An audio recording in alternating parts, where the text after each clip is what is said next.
দৃষ্টি প্রতিবন্ধীদের শিক্ষা দেওয়ার পদ্ধতি সহজ করতে প্রথম থেকে পঞ্চম শ্রেণী পর্যন্ত সব পাঠ্যপুস্তকে মাল্টিমিডিয়া বইতে রূপান্তর করা হয়েছে। জাতীয় তথ্যকোষে পাওয়া যাবে বইগুলো।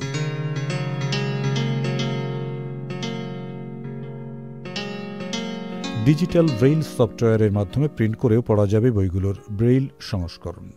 অডিও সংস্করণগুলো দেখেও পড়া যাবে।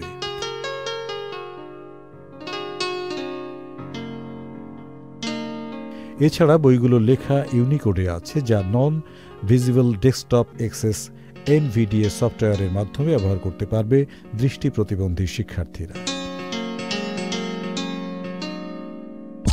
NRBC ব্যাংক, সুখবর প্রতিদিন।